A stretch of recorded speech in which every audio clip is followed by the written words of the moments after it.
ശ്രീ രതീഷ് ചക്രപാണി, അതായത് ക്ഷേമ പദ്ധതികളുടെ കാര്യത്തിൽ ഒരു താല്പര്യവുമില്ല. എത്രയോ ക്ഷേമ പദ്ധതികൾ ഈ 2 മാസത്തിനുള്ളിൽ മുടങ്ങുന്നു. പക്ഷേ ബക്കാടിക്ക് വേണ്ടി, സംഘപരിവാറിന് വേണ്ടി വലിയ ഉത്സുകതയോടുള്ള ഇടപെടലാണ് നടത്തുന്നതെന്നാണ് VPP പുസ്തകം പറഞ്ഞു വെച്ചതിൻ്റെ സാരം. ഇവിടെ AG നൽകുന്ന പാനലിൽ നിന്ന് വേണം ഇത്തരത്തിൽ പ്ലീഡർമാർക്കുള്ള ശുപാർശ പോകേണ്ടത്, സർക്കാർ നൽകേണ്ടത് എന്ന ചട്ടം നിലനിൽക്കെ എങ്ങനെയാണ് ലോയേഴ്സ് കോൺഗ്രസിൻ്റെ ശുപാർശ കത്തുയർത്തിക്കാട്ടി VD സതീശന് അതിനെ ന്യായീകരിക്കാനാകുന്നത്? അത് സത്യപ്രതിജ്ഞാ ലംഘനമല്ലേ? അവിടെ നിന്ന് നമുക്ക് തുടങ്ങാം.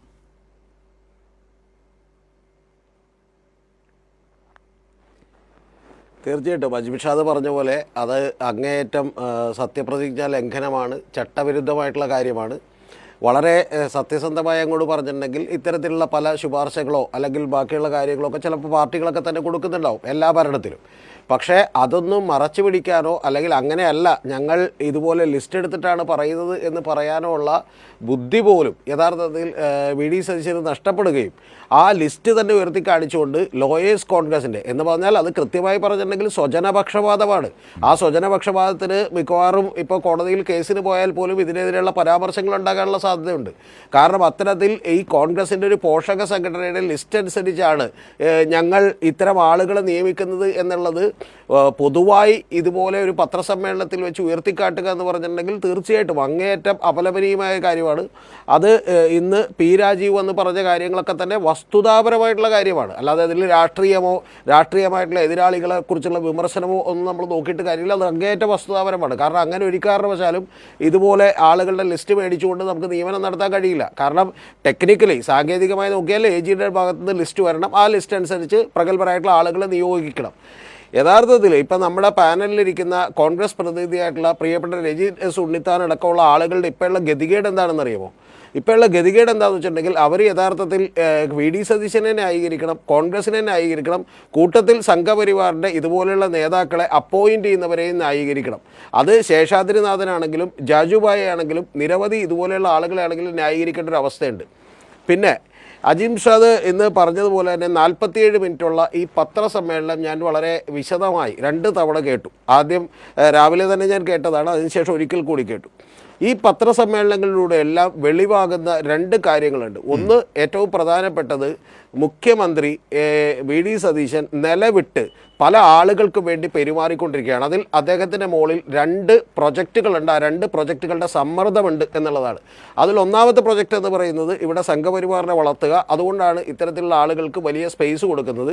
അതിനേക്കാൾ വലിയ അദ്ദേഹത്തിൻ്റെ ഉത്തരവാദിത്തം എന്ന് പറയുന്നത് കോർപ്പറേറ്റുകളോടാണ്. ആ കോർപ്പറേറ്റുകളോടാണ് എന്നുള്ളത് ഞാൻ നേരത്തെ തന്നെ ഒരു ചാനലിൽ ചെയ്ത വീഡിയോയിലൊക്കെ ഞാൻ വളരെ വിശദമായി പറഞ്ഞിട്ടുണ്ട്. അതുമായി ബന്ധപ്പെട്ട് തന്നെ ഇന്ന് അദ്ദേഹം പറഞ്ഞുകൊണ്ടിരിക്കുന്ന കാര്യം അദാനിയുമായി ബന്ധപ്പെട്ടും അതുപോലെ ഇൻലാൻഡ് വാട്ടർവേസുമായി ബന്ധപ്പെട്ടും കേരളത്തിൻ്റെ ചരക്ക് ഗതാഗതം, ആ ചരക്ക് ഗതാഗതം നദികളിലേക്ക് മാറുമ്പോൾ, കായലുകളിലേക്ക് മാറുമ്പോൾ, പോർട്ടുകൾ വഴി മാറുമ്പോൾ 50% റോഡിലെ തിരക്ക് കുറയും എന്നൊക്കെ പറയുമ്പോഴുള്ള ഒരു ബിസിനസ് പ്ലാൻ, സ്ട്രാറ്റജികൾ അദ്ദേഹം ഇതിനകത്ത് അവതരിപ്പിക്കുന്നുണ്ട്. ആ അവതരിപ്പിക്കുമ്പോൾ അദ്ദേഹത്തിൻ്റെ കണ്ണുകളിലെ തിളക്കം നമുക്ക് കാണാം.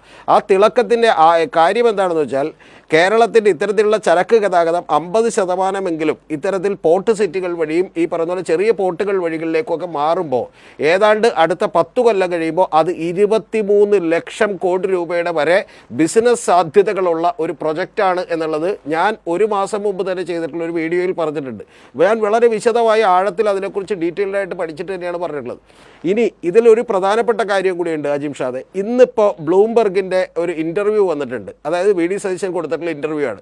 അത് ബ്ലൂംബർഗിൻ്റെ ഇൻ്റർവ്യൂ വന്നിട്ടുണ്ട്, അതുപോലെ ഇക്കണോമിക് ടൈംസിൻ്റെയൊക്കെ ഇൻ്റർവ്യൂ വന്നിട്ടുണ്ട്. അതിൽ പറയുന്ന ഏറ്റവും പ്രധാനപ്പെട്ട മറ്റൊരു കാര്യം കൂടിയുണ്ട്. അതെന്താണെന്ന് വെച്ചാൽ 10,000 കോടി രൂപ, അതായത് ഒരു $1 ബില്യൺ ഇൻവെസ്റ്റ്മെൻറ്റ് യഥാർത്ഥത്തിൽ ഇന്ത്യയിലേക്ക് വരുന്നു. അത് ആര് വഴി? ടാറ്റ ഗ്രൂപ്പാണ് കൊണ്ടുവരുന്നത്, കേരളത്തിലേക്ക് വരുന്നു.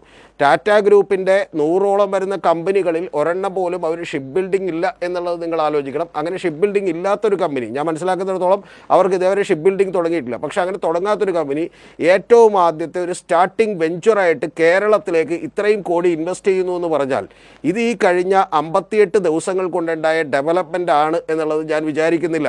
പകരം ഇത്തരത്തിലുള്ള വലിയ കോർപ്പറേറ്റുകളുമായി നേരത്തെ തന്നെ സന്ധി ചെയ്തിട്ടുള്ളതിൻ്റെ ഒരു തിളക്കം യഥാർത്ഥത്തിൽ നമ്മുടെ മുഖ്യമന്ത്രിയുടെ വാർത്താ സമ്മേളനങ്ങളിൽ വളരെ സൂക്ഷ്മമായി നോക്കിയാൽ കാണാം. അതുകൊണ്ട് തന്നെ അദ്ദേഹം എന്ത് ചെയ്തു വെച്ചാൽ അദ്ദേഹത്തിന് സംബന്ധിച്ചിടത്തോളം ഇനി KSUO KPCC ഒന്നും പ്രശ്നമല്ല. യഥാർത്ഥത്തിൽ പോത്തിനെന്ത് ഏത്തവാഴ എന്ന് ചോദിക്കുന്ന പോലെ KPCC കൂടിയോ എന്നൊക്കെ ചോദിക്കുമ്പോൾ അദ്ദേഹം ചൂടാകുന്നത് നമ്മൾ കണ്ടില്ലേ.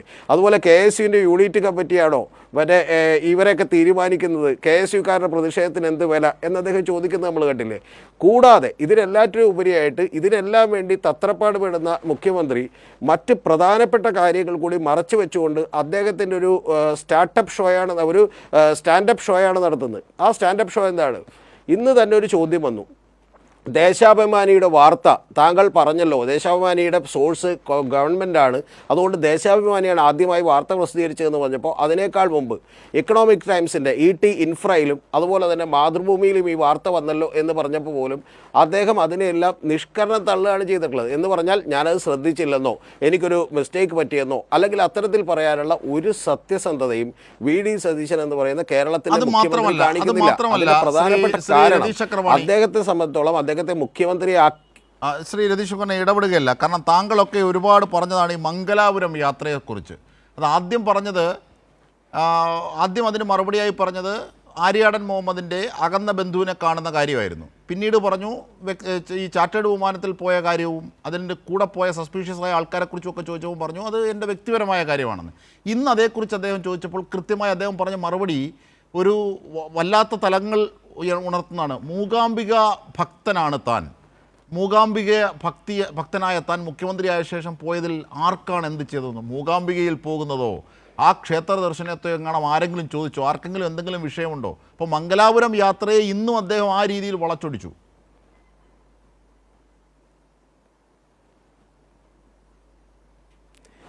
ആ വളച്ചൊടിച്ചതിൻ്റെ പിന്നിൽ അജീം ഷാദെ വളരെ തന്ത്രപരമായ കാര്യങ്ങളുണ്ട്. ആ തന്ത്രപരമായ കാര്യം എന്താണെന്ന് വെച്ചാൽ VD സതീശൻ്റെ മൂകാംബിയിലേക്കുള്ള യാത്രയും മംഗലാപുരം യാത്രയും എതിർക്കുന്നത് CPM-ഉം അതുപോലെ ഇടതുപക്ഷ കക്ഷികളുമാണ്.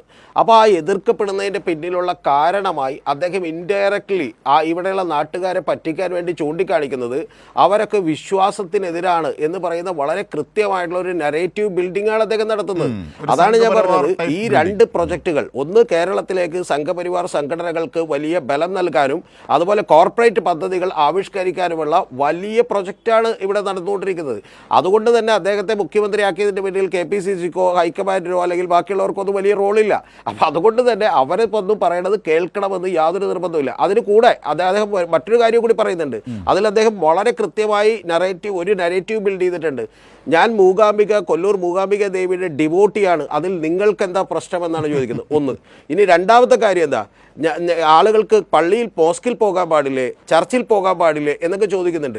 ഇതിനൊന്നുമല്ല എതിർത്തത്, നിങ്ങളവിടെ പോയതുമല്ല എതിർത്തത്, നിങ്ങൾക്ക് വേണ്ടി ആരാണ് ചാർട്ടർ ചെയ്ത വിമാനത്തിൽ പോകാനുള്ള പണം മുടക്കിയത് എന്ന ചോദ്യത്തിൽ നിന്ന് ഒഴിഞ്ഞു മാറുകയും നിങ്ങൾ വിശ്വാസത്തിനെതിരാണ് എന്ന് BJPയും സംഘപരിവാറും ഒക്കെ പറഞ്ഞുകൊണ്ടിരിക്കുന്ന അതേ ഭാഷ മറ്റൊരു തരത്തിൽ കുറച്ചുകൂടി മൈൽഡായി നേർപ്പിച്ച് വെള്ളം ചേർത്ത് അദ്ദേഹം പറഞ്ഞുകൊണ്ടിരിക്കുകയാണ് ചെയ്യുന്നത്. അതാണ് ഈ രണ്ട് പ്രൊജക്റ്റുകൾ നടപ്പാക്കുന്നതിൻ്റെ ചീഫ് എക്സിക്യൂട്ടീവ് ഓഫീസറാണ് യഥാർത്ഥത്തിൽ VD സതീശൻ എന്ന് പറയുന്ന മുഖ്യമന്ത്രി. തീർച്ചയായും.